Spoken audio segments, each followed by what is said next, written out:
So, as well as not having a traditional NEC motorcycle live show for 9 days, there's lots of other things been missing from the bike calendar and every other calendar this year. One of them is the TT. There's been no TT. It's been really missed. It's been a big topic of conversation for everybody within motorcycling. So we're going to talk a little bit about that and other things. So to help me, I've got Paul Phillips, who is TT and Motorsports Development Manager over there in the Isle of Man. We've got Peter Hickman, 5 times TT winner, and a small footnote of being the fastest man ever around the TT course, 135 mile an hour plus. And James Hillier, TT winner and 132 plus lapper. So boys, welcome. How you doing? Hello. Yeah, all good. It's got a little bit of a serious note, this, really, because we've had no TT. We've all missed it. None more so than you three guys, I guess. Paul, what's the state of play with getting some racing over the mountain course at some time in the, medium-term future, I would guess? Yeah, I think goes without saying that the Isle of Man is desperate to see the TT back. The loss of the TT this year has probably shone a light on just how important it is to the island, particularly to the visitor economy. But right now, I think it's already sort of on public record that Isle of Man government is seriously considering its next moves. When the TT was cancelled in March, a lot of people said to myself and colleagues, it must have been awful when you got to the point where you had to make the decision to cancel the TT, and that actually wasn't the case. We didn't cancel the TT. That was a national decision taken by the Council of Ministers, which is effectively like the UK Cabinet Office, because it impacts upon so much of island life, and it's such a big thing here, and that will be the same case moving forward in terms of what happens and what happens when. But there is information that we've contributed to, which is currently kind of going through the chains of command above us, and I do anticipate some information coming quite soon, perhaps even by the time this has been broadcast, that outlines what the future looks like. But I don't have the answer, but I know that there's the only thing I can say with some positivity, with some confidence, is that there's a real desire to see the TT back in 2021. Yeah, I'm glad you said that, because actually, through history, since the beginning of the TT, I think there's only been 2 reasons and 3 occasions that the TT hasn't run, and that's been a couple of wars that you couldn't really help from over there, and foot and mouth. Apart from that, you've managed to keep going through the lot, haven't you? Yeah, it's amazing, isn't it? Really, that it's been going on for so long, and we take the TT for granted quite a lot, and this year has probably shone a light on that. But it's the Isle of Man's biggest thing, the thing that the Isle of Man is known best for, and perhaps is known more so than the island itself. And whilst it's economically important, obviously that's its reason for there, but it's also very culturally important. It's part of who we are, and the clock on the Isle of Man runs around the TT, really, whereas most places, the world revolves around Christmas and New Year. In the Isle of Man, it revolves around 2 weeks in June. Boys, is that the same for you? Does your calendar revolve around 2 weeks in June? Yeah, pretty much. I think James will be the same. It's it's a massive part of my year, definitely. Even with all the other racing I do anything from British Superbike Championship to World Endurance, and even the odd World Superbike race recently. But TT is always at the top. So it's everything pretty much revolves around that. Peter, did your season have to completely, when you knew you weren't going to be doing the TT, was there a lot of changes to be done? I mean, easy to keep your sponsors happy, or what? Because you mainly swapped most of your focus, then had to go on to whatever BSB we were able to run, I guess. Yeah, I mean, to be fair, most of my sponsors and supporters are all pretty good, as I think they are in bike sport generally anyway. Most, even the big corporate companies that are involved are, they're like-minded people, so they're generally speaking easy to get on with. Of course, it was a disappointment for all of us, but it is what it is, and we couldn't really do anything about it. So as far as keeping people happy, everyone was kind of understanding of the whole situation. Obviously, it's difficult from a rider's point of view. Obviously, there's losses commercially for ourselves as well, and some of the sponsors that I have are just for the TT. So obviously, if the TT doesn't happen, then them sponsors don't come on board. So it's difficult from that point of view. Luckily, unlike James, which he'll have a different take on it again, I'm sure, I've got BSB to fall back on, and I've got sponsors that help me with that as well. So at least for me, there was going to be, at some point, some racing going on. So it was not the end of the world, but of course, it is a big part of my year, as we've just said. James, good point there made by Pete. Your whole racing year essentially was the roads, and especially the Isle of Man. So how much racing have you actually done this year?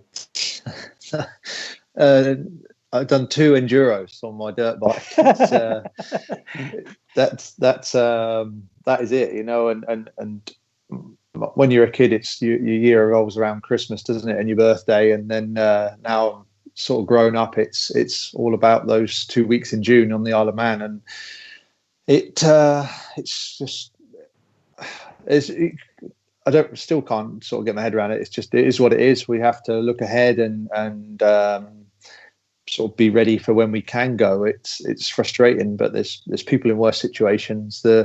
At some point we will get to do it again, and that's sort of the focus I have, really, is just be ready for when we go. And what would your build-up be? I mean, most roads riders now accept the fact that to be really quick on the roads, as sharp as you've got to be these days, is to do some short circuit racing. So, have you got any plans to? I mean, because you're a pretty fair short circuit man, James, in your day. Yeah, on a good day. Yeah, I had plenty of bad days too, but I'm keen to get stuck into a bit of British Championship, I think, and for sure with what's gone on, I'm going to be a tad rusty, and it won't do any harm to sort of sharpen me up and be ready for road racing. But ultimately, in the past, it's just been some testing in Spain, the odd BSB round, Northwest 200, and then on to TT. So we'll see what's available, and but I'll be making a more of an effort to get out and readapt, because I think all the riders are going to struggle, because your brain gets up to a point, and having not ridden around that course for what would be 2 years is going to be a little bit of a shock to the system, bigger than normal anyway. Paul, what's the general feeling amongst the populace in the Isle of Man? Because we've talked about the government and their, and cultural kind of heritage of the Isle of Man, but there's still quite a lot of people kind of rely on the TT, I guess, for at least some of their income. Yeah, absolutely. So obviously, there's businesses that do, but there's a much a wider net than that, which again has probably come into sharper focus this year. So think about almost every sports club on the Isle of Man now turns itself into a campsite for TT Fortnight. That's been a thing that's evolved over the last 10 years or so. All that income to the sports clubs have gone, and I know from people that I know locally where the clubs are having to make cuts at what they can do now, and the what they can do for their members and whatnot. The homestay scheme, where people rent their properties out to people, is a massive part of how the TT operates and how we can accommodate so many people on the island. So that's a lot of money that's not in people's pockets locally here this year, and so on and so forth. So yeah, I think the impact just is really much further reaching than people perhaps think at first thought. And the reassuring thing for the general biking populace in the UK and around the world is the fact that there is a little bit of a groundswell of feeling that they want it back, that the people in the Isle of Man want the TT back desperately. Yeah, I mean, this is a bit of an anecdotal thing, really, and maybe a personal view, and maybe I'm wrong, but I've lived here all my life and grown up with the TT, and I can take the temperature, I think, of what people, what the kind of public view is of TT, and seen that go up and down over the years. But for me at the moment, I think, and you guys have all been on the Isle of Man, and over the last 10 or so years and 15 years of things have changed, and whilst we've seen more visitors come over to the TT and the crowd swell, the interaction with the public is in my experience, from what I can remember, is at an all-time high. And you know, whether they're really interested in the motorbike racing itself, it's just the fact that the island just comes alive, and it is like that kind of Christmas holiday. You know, it's like New Year's Eve for 2 weeks. Pete, on a bit of a lighter note, yeah, I know you've got plenty on. What we've been finding to do with the little bit extra time you've got? I know you haven't got much time because you've got about 3 or 4 extra little businesses going on, haven't you? Yeah, there's a few things going on. Obviously, once kind of lockdown started and TT was cancelled, Northwest was cancelled, BSB was delayed for who knows how long. There was already a few things I had in the pipeline. So I started PHR Performance, which is a performance centre here out of the workshop, because although Smith's ran out of this workshop, it's actually my own workshop. So I employed someone, which was probably the worst timing that I could have chosen to employ someone, was literally about a week before lockdown. I actually employed 2 people, but yeah, so I've got Dave here doing engines. We've obviously got the dyno close as well, although that'll be in-house as well soon. As well as we're actually starting to produce parts and things for bikes as well, so performance parts, clip-ons, rear sets, that kind of thing. So that's been kind of going on all year. And also building bikes and race bikes, prepping bikes for people. On top of that, I'd already, again, in the pipeline, had this junior championship, which actually James and his son Monty's been racing in a little bit as well, the Ovali UK Cup. So Ovali is a motorcycle manufacturer from Italy. They produce mini race bikes, basically. So which we've been introducing into the UK this year, which was great. It's had its first year. In fact, the next weekend is the final round of the championship. It's been 6 rounds altogether, or there will be 6 rounds once next week's done. All single make championship, same tyres, same bikes, sealed engines. Keep it as fair and as the same for everyone as possible. From kids kind of 7 years old upwards. So that's been going really, really well. We've had I think 20 riders on the grid at the last round. So for a new championship, my aim was to get 15 by the end of the year. I think actually at round 1 we had 15. So it's been building throughout the year, which is really good. Say James and his son Monty's been racing as well. It's been ace to see Monty getting faster and faster every time out. He's been picking up some tips from his old man, that's for sure. But yeah, it's been there's lots going on. I've got other things going on as well, of course. But as a general rule, they're the kind of 3: my racing, PHR Performance, and Ovali UK as well. So yeah, it's good. James, so apart from going around with Monty and giving him a few tips on his mini bike, what have you been finding to do? I've a little rumour about says that you're going to have a crack at the Paris Dakar, or the Dakar, or the Dakar Rally, we call it now, don't we? Yes, yeah. That's quite a big challenge we've taken on,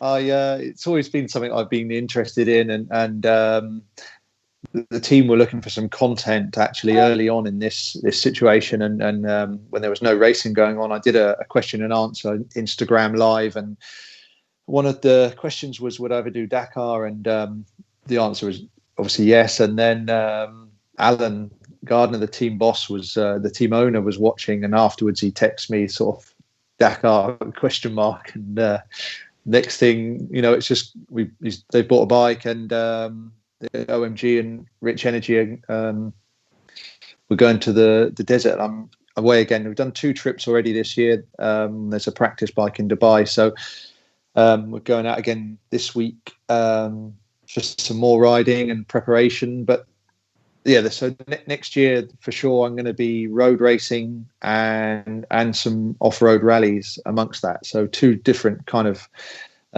types of motorcycle racing, but I need to complete a rally, an FIM rally, to qualify for Dakar 22. So yeah, it's pretty exciting, and I wouldn't say they obviously don't go hand in hand, but it's kept me quite focused and driven on something, because the road racing and circuit racing's dried up. But I've definitely haven't been sat around twiddling my thumbs with 3 kids and a house renovation on. It's I've kept busy for sure.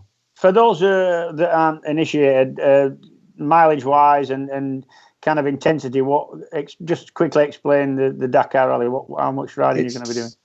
it's over like 15. I think it's 12 days ride in total with a break in the middle, and you're doing like four up to 400 plus miles a day, generally off road and map reading, following a cat reading, and trying to look after your motorcycle along the way, because it's a real tough event against the motorcycle and the rider for sure. But I don't know. I sort of said to you earlier that the less I know about it, in a way, the better, because I think it could be easy to be put off it. But I'm keen and I'm hungry to sort of tick it off and get to the finish line for sure. It's not too much. I'm not going out there to win and try and get a top result. I just want to get to the finish line and then see what happens after that.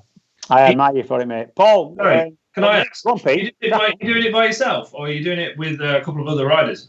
The team at the moment is by myself, yeah. But there is the Malay Moto class, which is then you have no team. You have to do everything yourself, solo, and sleep in a tent. And so I'm not brave enough for that one yet. But yeah, at the moment there's only one rider and then a crew and a truck. And how's your mechanicking? Because don't you obviously you need to know your way around working on a bike, don't you? Yeah, I'd say I'm fairly. Although the team in the past haven't trusted me with the road race bikes, but at home I'm always spanner in my own enduro bikes, and would say I can prep a bike fairly well. But in the sand, it's a little bit different. Oil change, air filters every day, and tyres. But fingers crossed, we shouldn't need to do too much more than that. Paul, what have you found your spare time this summer doing? You're looking fairly lean and fit. I know you do a lot of cycling. I'm guessing you've been enjoying the scenery at the Isle of Man from a bicycle seat, have you? A bit? Well, yeah. I mean, we've been working throughout, just because. Like we were talking off camera before about it's been an opportunity. I've heard a lot of people say this, that this year has given them an opportunity to go and do some stuff they wouldn't normally have got to. And for us on the TT, it's very much been that situation. We've got to some work that is really, really important, and hopefully will prove, or I'm confident will prove to be really important for the future of the TT in terms of how it develops and which way it goes and how robust it is. And I'm not convinced we'd have ever got to it otherwise, because you're just kind of always on the conveyor belt of the next date that's looming.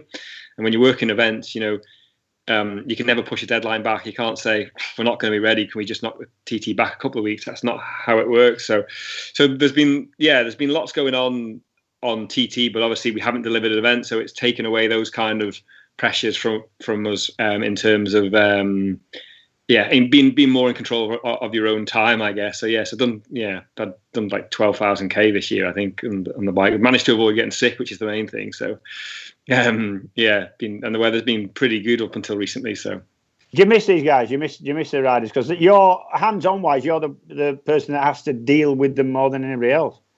No, I don't miss them at all. Correct. No, absolutely.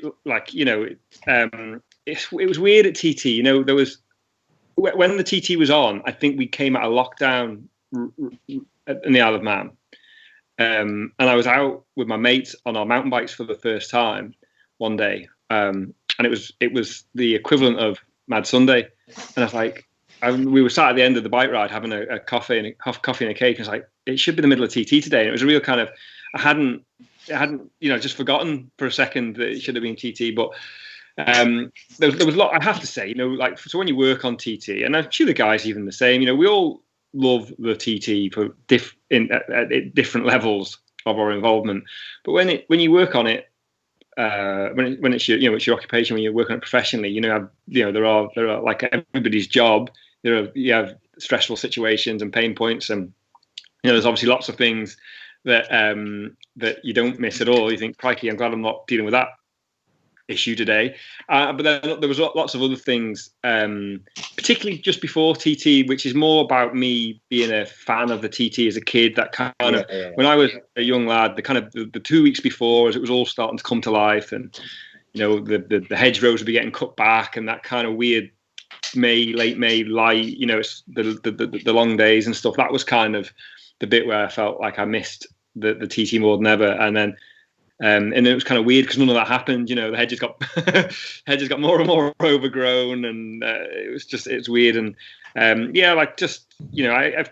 spoken to a lot of people, as you would imagine, over the weeks and months since the TT was cancelled. But I think we'll all probably, this is going to sound a bit wet, but we'll all probably take all of this less for granted the next time we get to go again, because I guess it's not like, you know, a championship where you maybe got 12 rounds and it's always on the go. You know, this TT is like this big, it's like the Tour de France, I suppose, isn't it? It's a big one thing, happens every year. And if you are in it, whether you're working on it, riding on it, even, you know, supporting it, whatever, it's normally going to take up a big amount of your energy and kind of emotion. And so I think, once it'll be like a big Friends Reunited thing when everybody gets to go again, I think.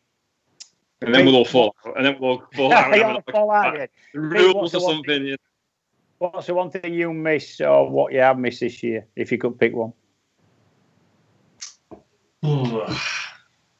What, as far as TT is concerned? Yeah, I'm thinking I mean, for me, I can't imagine it now. It's a long time since I raced there, but I cannot imagine missing going down Braille at 170 mile an hour now, but I guess you do. Yeah, absolutely, yeah. Do you know what I miss? The feeling of, and I always get it definitely on the first night at TT, it feels like you're doing something you shouldn't be doing. You know, when you set up, you kind of feel like, are we actually allowed to do this through the village? And I miss that feeling. It's kind of a straight, I don't know how to describe it particularly, but it's an odd feeling. I know exactly what you mean. Yeah, it feels like the cops should be after you. Yeah. James?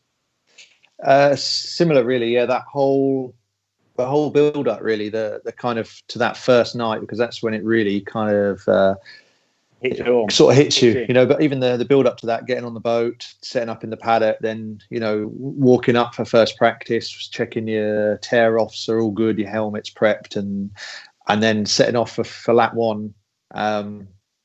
Hopefully in the nice sunshine when it's a warm evening, you know, then you cannot beat that. And even like lap two, you know, if you go off first bite, first practice, but then lap two and you start seeing the lines cutting in through certain sections and you're kind of finding your way, that's what I miss. Sort of not really had a big speed fix this year. Well, I haven't, you know, I haven't done, and for the last over a decade, I've had a good hit of high speed adrenaline, and definitely missing that this year. Well, let's hope we all get a nice Isle of Man speed fix for next year at some point. Paul, good luck with whatever you're getting going and putting on. Let's hope we can have a TT for next year. And Pete and James, thanks for joining us, and have a good winter, lads. Thank you. Thank you. Thank you. You too.